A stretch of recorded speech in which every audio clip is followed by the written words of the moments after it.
ಅಂತಿಮವಾಗಿ ಪಾರ್ಟಿಯಲ್ಲಿ ಇನ್ನು ಮುಂದೆ ಎಲ್ಲವೂ ಕೂಡ ಸರಿಯಾಗತ್ತೆ.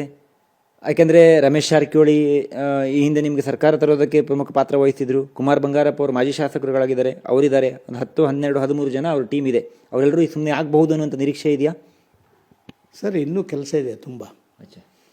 ನಾನು ಹೇಳುವಂಥದ್ದು ಬರೀ ಈ ಒಂದು ಇವತ್ತು ಮಾಡಿದಂಥ ಕಾರ್ಯಾಚರಣೆಯಿಂದ ಎಲ್ಲವೂ ಸರಿಯಾಗ್ತದೆ ಅಂತಲ್ಲ. ಇನ್ನೂ ಭಾರಿ ಹೊತ್ತಿನಲ್ಲಿ ಕೂತ್ಕೊಂಡು ನಮ್ಮ ಒಟ್ಟಿಗಿದ್ದವರು ಏನೋ ವ್ಯತ್ಯಾಸಗಳಾಗಿದೆ, ಅವರನ್ನು ಸರಿ ಮಾಡಬೇಕು. ಯತ್ನಾಳರನ್ನು ನಾನೇ ಸಸ್ಪೆಂಡ್ ಮಾಡಿದ್ದೆ, ಮತ್ತೆ ತಗೊಂಡಿಲ್ವಾ? ಆದ ಕಾರಣ ಹೊರಗೆ ಹಾಕಿದವರನ್ನು ಎಷ್ಟು ಜನರನ್ನು ತಗೊಂಡಿಲ್ಲ. ಬೇರೆ ಬೇರೆ ಪಾರ್ಟಿ ಕಾಂಗ್ರೆಸ್ನಲ್ಲಿ ನಮ್ಮ ವಿರುದ್ಧ ಕಾರ್ಯಾಚರಣೆ ಮಾಡಿದಂಥ ಎಷ್ಟೋ ಜನರನ್ನು ನಾವು ತಗೊಂಡಿದ್ದೇವೆ. ಆದ ಕಾರಣ ರಾಜಕಾರಣದಲ್ಲಿ ಹೋಗಿ ಬರುವಂಥದ್ದೆಲ್ಲ ಸ್ವಾಭಾವಿಕ ಸರ್. ಯಾವ್ಯಾವ ಸಂದರ್ಭದಲ್ಲಿ ಏನೇನು ಆಗಬೇಕು ಅದು ಆಗುತ್ತೆ. ಆದ ಕಾರಣ ಹೋದವರು ಅಲ್ಲೇ ಇರ್ತಾರೆ ಅಂತಲ್ಲ, ಇದ್ದವರು ಇಲ್ಲೇ ಇರ್ತಾರೆ ಅಂತಲ್ಲ. ಹೋದವರು ಬರ್ಬೋದು, ಬಂದವರು ಹೋಗ್ಬೋದು. ರಾಜಕಾರಣದ ಬೆಳವಣಿಗೆಗೆ ಒಂದು ಹೊಸ ಸ್ವರೂಪವನ್ನು ಕೊಡುವಂಥ ಕೆಲಸ ಕಾರ್ಯಗಳನ್ನು ಮಾತ್ರ ಪ್ರಾರಂಭ ಆಗಿದೆ. ನೀವು ನೇರವಾಗಿ ಮಾತಾಡೋದ್ರಿಂದ ನಮ್ಮ ಪ್ರಶ್ನೆಗಳು ಮುಕ್ತಾಯ ಆಗುವುದಿಲ್ಲ. ಕೊನೆಯದು ಹೇಳುವಂಥದ್ದು 2-3 ಪ್ರಶ್ನೆಗಳು ಬರ್ತವೆ. ಕೊನೆಯದಾಗಿ ಹೇಳಬೇಕು ಅಂತ ಹೇಳಿದರೆ, ಈಗ ಉಚ್ಚಾಟನೆ ಆಗಿದೆ. ರಾಜ್ಯಾಧ್ಯಕ್ಷರ ಕಾರ್ಯಶೈಲಿಗಳ ಬಗ್ಗೆ ಕೆಲವು ಹಿರಿಯ ನಾಯಕರುಗಳು ಪ್ರಸ್ತಾಪವನ್ನು ಪರೋಕ್ಷವಾಗಿಯೋ ಪ್ರತ್ಯಕ್ಷವಾಗಿಯೋ ಮಾಡ್ತಾ ಇರೋದು ತಮಗೂ ಕೂಡ ಗಮನಕ್ಕೆ ಬಂದಿತ್ತು. ಕೋರ್ ಕಮಿಟಿಯಲ್ಲಿ ಕೂಡ ಚರ್ಚೆಗಳಾಗಿದ್ದಾವೆ. ಯಾವುದೇ ತೀರ್ಮಾನಗಳು, ನಿರ್ಣಯಗಳು ನಮ್ಮ ಗಮನಕ್ಕೆ ಬರುವುದಿಲ್ಲ ಹೇಳುವಂಥ ಚರ್ಚೆಗಳಾಗಿದ್ದುವಂಥದ್ದು ತಾವು ಕೂಡ ಅನೇಕ ಬಾರಿ ಹೇಳಿದಿರಿ.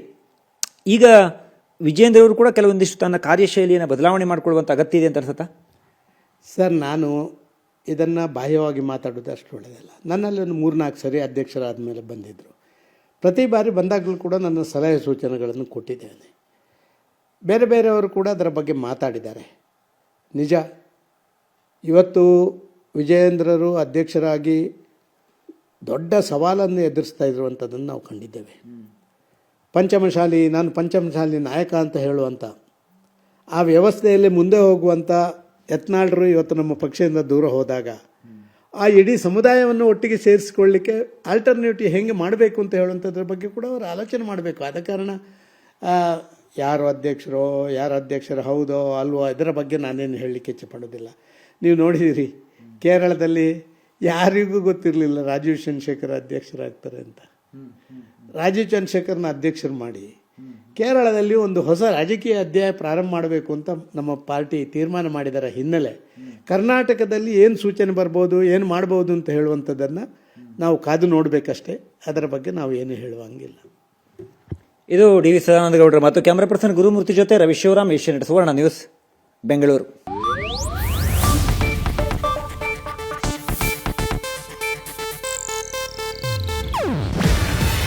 ಇದು ಏಷ್ಯಾನೆಟ್ ನ್ಯೂಸ್ ನೆಟ್ವರ್ಕ್ ಪ್ರಸ್ತುತಿ.